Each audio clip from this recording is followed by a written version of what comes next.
খালাম্মা ভাইদের খাবার। না আমি করছি। তুমি করবা কেন? তুমি নতুন বউ না, ও কাজ করবে নাকি? আজকে থেকে এসব দায়িত্ব আমার। আচ্ছা, তোমার পছন্দের প্রশংসা করতেই হয়। এত লক্ষ্মী একটা মেয়ে আনছো, ওটা তো বউ না, ওটা আমার মেয়ে। মাশাআল্লাহ, মন একদম ভরে যাওয়ার কথা। শোনা টাইমলি খেয়ে নেবেন। আচ্ছা বাই। এই শেফালি, তুমি নিচে বসছো কেন? আমি তো কামের সিঁড়ি তো নিচেই বয়। কাজের মেয়েরাও তো মানুষ।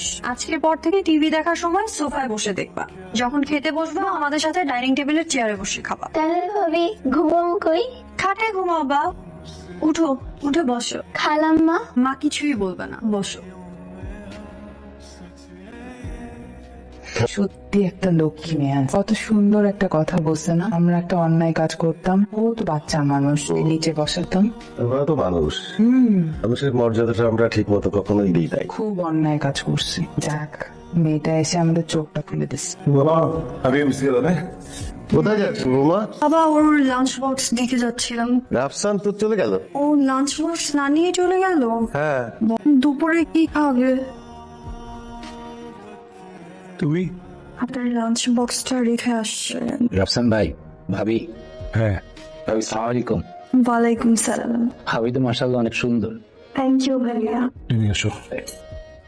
তোমাকে কে বলছে খাবার নিয়ে আসতে? অফিসে তোকে কে বলছে? আমি তো খাবার নিয়ে আসি। তো নিয়ে আসিনি তো কি আমি কি ইচ্ছা করে নিয়ে আসিনি নাকি? তো আনতে বলছি আমি? আপনি তাহলে কোথায় খাবো? আমাদের যেখানে ইচ্ছা আমি সেখানে খাবো। দুদিন হয়েছে আসো, এখন তোমার খাবার না চলে আসতে হবে। কি এসব বস সেলসের অবস্থা এরকম কেন? 60% কি করেন অফিসে? আঙ্গুল চুষছেন? নতুন বিয়ে করেছেন তো সারা পৃথিবীতে আপনার শ্বশুরবাড়ি বলা হয়। এই মুখ সামলায় কথা বল। আপনি জানেন কার সাথে কথা বলছেন? এই রুমে ডাকলে একমাত্র তুই, বাকি দুজনের মাথায় কিন্তু চুল আছে। I am your boss. তো কি হয়েছে? তুই বেতন নাস, আগে বেতন নেই। তুই বাড়ি বাচ্চা করতে পারি গেলাম গা আমি, বললাম না তো চাক।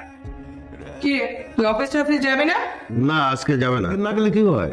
শেফালি, জি ভাইজান। তো ভাবি কই? ভাবি তো বাসায় নাই, কখন গেছে? এই তো সকালে। আরে গেছে মনে হয় ব্যক্তিগত কোনো কাজে চলে আসবে। হ্যালো, কোথায় তুমি? বাসায় বস, মাস্টার গেটিস। অফিসে আসো। নিয়ে বস। কি বলে? অবশ্যই যাবো। যা। একটু আগে না বললাম, একদিন না গেলে কি হয়? বস, আসছেন? অফিসে আসেন না কেন?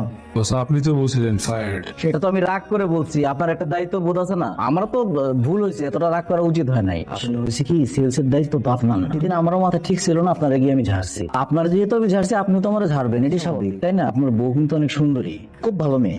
আপনি কিভাবে জানেন? আসছিল তো আমার এখানে। স্যার আসসালামু আলাইকুম। ওয়ালাইকুম আসসালাম। স্যার আমি রাফসানের ওয়াইফ। রাফসান যেদিন অফিসে আসার আগে ওর সাথে আমি খুব বাজে ব্যবহার করছিলাম, যার জন্য সেই রাগটা ও অফিসে এসে ছাড়ে। স্যার আমি আপনার কাছে ক্ষমা চাচ্ছি। ছোট বোন যদি আপনাকে কোনো রিকোয়েস্ট করতে আপনি রাখতেন না স্যার। আমি তো আপনার ছোট বোনের মতো। ভিতরে আসো, আমার বোন আসছে। যাও খাবার এসে দাও। Sir thank you sir. আমার বোন যত্ন নিয়ে আজকে কাজ করা লাগবে না, বাসায় যান। বাসায় গিয়ে আমার বোনকে সময় দেন, সময় বেশি বেশি দিতে হয় বউকে। যাও বস। হ্যাঁ, তোমার যে কতবার মানা করি, এখন তো বলছিলাম যে অফিসে যেও না, তারপর অফিসে কেন গেলা? I am sorry. সরি তুমি কেন বলছো? সরি তো আমার বলার কথা। I am sorry. আপনি সরি কেন? খারাপ ব্যবহার করছিলাম এই জন্য। Thank you. তোমার কোনো চাকরি পাচ্ছে এই জন্য থ্যাংক ইউ।